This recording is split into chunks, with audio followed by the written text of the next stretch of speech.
एक बार प्रेम से बोली राजा रामचंद्र भगवान की।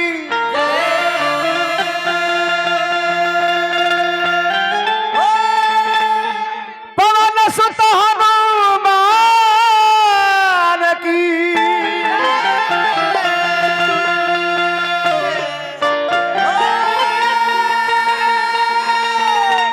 एक बार प्रेम से बोलिए संहतियालो।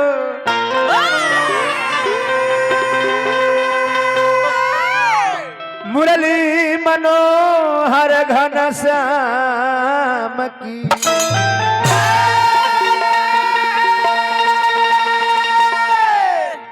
वर्णानाम संघानाम रसानाम छंदसामपि मंगलानाम चक्रतारो वंदे वाणी विनायको।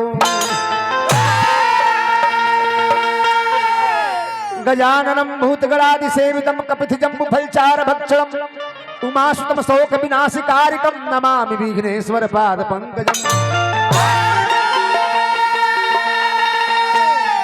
कर्पूर गौरम करुणावतारम संसार सारम भुजगंधहारम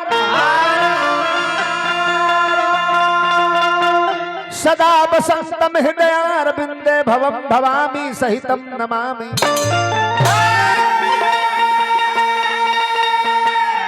नीलांबुज श्यामल कोमलांगम सीता सवार पितवाम भागम।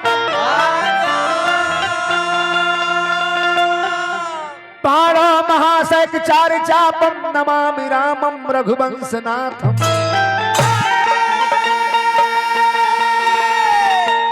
मनोजवम मारुततुल्यवेगम जितेन्द्रियं बुद्धिमतां वरिष्ठं वातात्मजं वानरयूथ मुख्यं श्रीरामदूतं शरणं प्रपद्ये।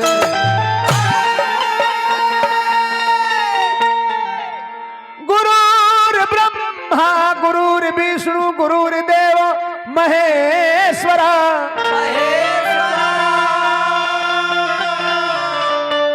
गुरुर् साक्षात् परब्रह्म तस्मै श्री गुरुवे नमः।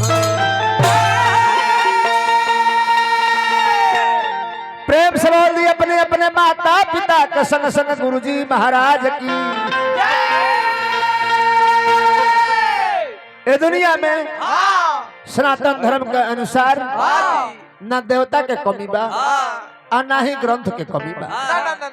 बाकी सब ग्रंथ यह बतावता दुनिया में चाहे हमने के कितनो पूजा पाठ जग जोग तीर्थ व्रत कइल जाओ, बाकी माई बाप जी के सेवा केहू ना करी, गुरु के सेवा ना करी तो पूजा पाठ तीर्थ व्रत जप तप सब विफल हो जाई। सफल कौनो नहीं हो सकता। चाहे मेहरारू के सेवा ऐसे पुरानिया लोग कहल कि घर में दिया बार के तब मंदिर में दिया बारल जाला, तब मंदिर के देवता खुश रहे आ घर के देवता भी खुश रहे। सही बात बा।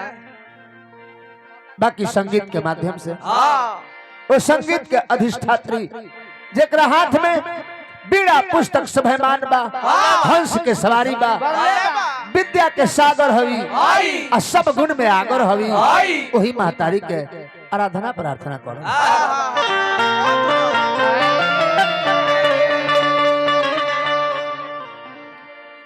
करिले निहोरा हम बार बार लगाता,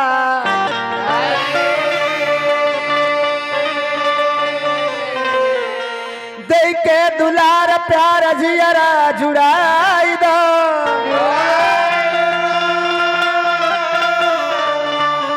बीड़ा कतार झनकार कर मैया हो,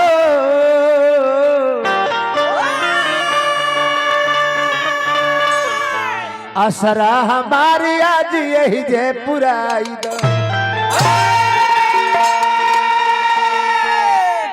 कोरोना विचार तू विसार काहे देले बारू, लागत आवे जाल तनिया चरा उड़ाई दो।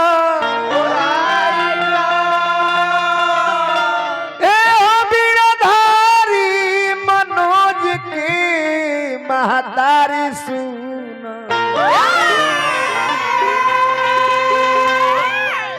आज हमारा नैया तनी पार तू लगाई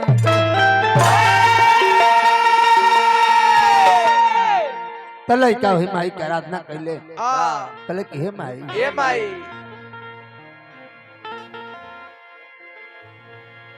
लई याद पर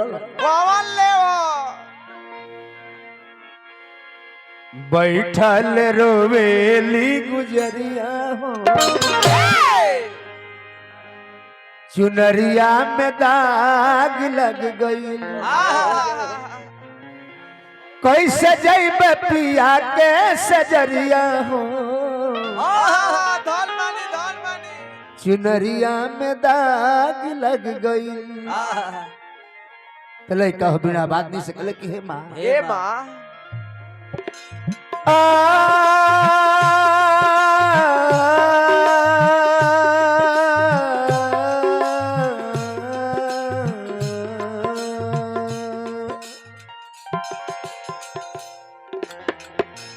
तनी सुमिरन में आव महतरिया हो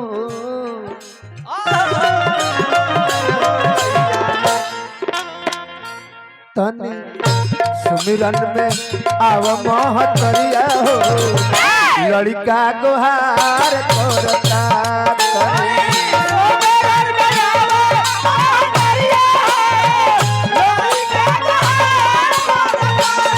तनी सुमिरन में आव महतरिया हो लड़का गुहार करता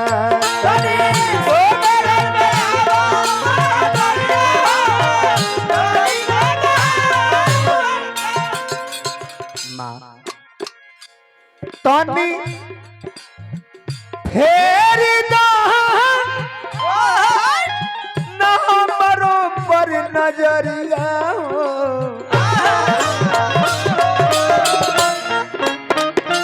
तनी फेरी न हमरो पर नजरिया हो लड़का गुहार करता